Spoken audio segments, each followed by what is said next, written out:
ప్రియమైన వారలారా, యేసు నామమున మీకు నా ప్రేమపూర్వక శుభాకాంక్షలు. ఎలా ఉన్నారు? బాగున్నారా? ఇక్కడొక లైట్ హౌస్ తెలుస్తున్నదా?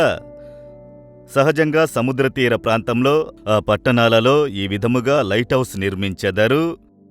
ఎందుకొరకు అంటే సముద్రంలో పడవలు ప్రయాణము చేయునప్పుడు రాత్రి సమయమున ఎక్కడ చూసినా చీకటి కమ్ముకుంటుంది. అప్పుడు వారికి సముద్రపు ఒడ్డు ఎక్కడున్నదో తెలియదు, డైరెక్షనే తెలియదు.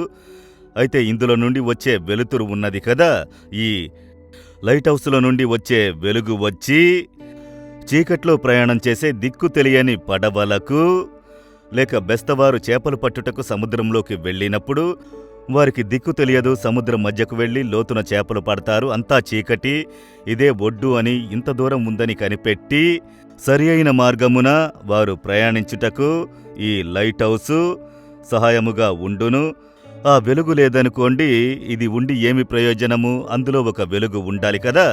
ప్రభు అయిన యేసు చెబుతున్నారు, యోహాను 8వ అధ్యాయం 12వ వచనములో, నేను లోకమునకు వెలుగును, నన్ను వెంబడించువాడు చీకటిలో నడవక జీవపు వెలుగు కలిగి ఉండునని వారితో చెప్పాను.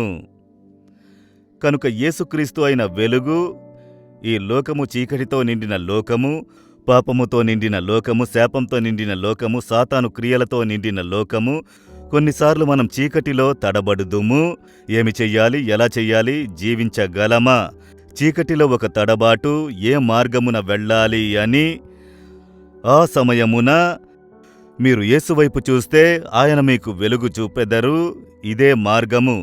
ఈ మార్గమున నడిచి సమాధానముగా ఉండాలంటే ఇదే మార్గము, ఆశీర్వాదంగా ఉండాలంటే ఇదే మార్గము, నీవు జయించాలంటే ఇదే మార్గము, నీ జీవితంలో మేలు కలగాలంటే ఇదే మార్గము. ఒక వెలుగులో నడుచుటకు ఒక వెలుగును ఇచ్చువారే యేసుక్రీస్తు. ఈ దినము మీ కుటుంబములో, మీ జీవితంలో తడబడుచున్నారా? చీకటిలో ఉన్నట్లుగా ఉన్నానండి, ఏ మార్గము కనిపించలేదు అని అనుకుంటున్నారా? యేసువైపు చూడండి. ఆయన మీకు చక్కని వెలుగును చూపించి వెలుగు మార్గమున నడిపించును. అది మీకు ఆశీర్వాదంగా ఉండును. తడబడుచున్న మీతో చెప్పుచున్నాను, నా కుమారుడా, నా కుమార్తె, నేను మీకు వెలుగై ఉన్నాను, నేను నీకు వెలుతురై ఉన్నాను. నన్ను వెంబడించుము, నేను నిన్ను వెలుగులో నడిపించెదను, సరైన మార్గంలో నిన్ను నడిపించెదనని ప్రభువు మీకు చెప్పుచున్నారు. దాని కొరకు యేసు శిలువలో తనను బలిగా సమర్పించి మన పాపంలో నుండి, శాపంలో నుండి, సాతానుని చేతి నుండి విమోచించి ఒక వెలుగుతో కూడిన జీవితమును ఇచ్చుటకు తనను శిలువలో బలిగా సమర్పించుకున్నారు. ఆ శిలువ కొయ్యకు ఎత్తబడి ఆ శిలువలో మరణించినప్పుడు 3 గంటలు కటిక చీకటి కమ్ముకున్నది. ఒక చీకటిని దేవుడు సంధించాడు. మనకు వెలుగునిచ్చుటకు ఆ చీకటి మార్గమున వెళ్ళి మరణమును జయించి, సాతానుని జయించి విజయమును సాధించెను. ఆ ప్రభువైన యేసు చెప్పుచున్నారు, నీవు భయపడకు, కలవరపడకు, నేను నీకు వెలుగయ్యున్నాను, మార్గమును చూపించెదనని చెబుతున్నారు. విశ్వాసంతో చెప్పండి, యేసయ్యా, మీరు నాకు మార్గమును చూపించండి.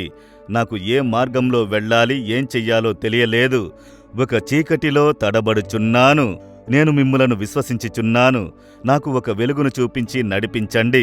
ఈ దినము నాకొక మార్గము చూపించండి. యేసు నామములో ప్రార్థిస్తున్నాను. Amen, amen. Jesus redeems Telugu YouTube ఛానల్ను సబ్స్క్రైబ్ చేయండి. సబ్స్క్రైబ్ బటన్ను క్లిక్ చేయండి మరియు బెల్ బటన్ను నొక్కండి. ప్రతిరోజు కార్యక్రమ సమాచారం పొందండి.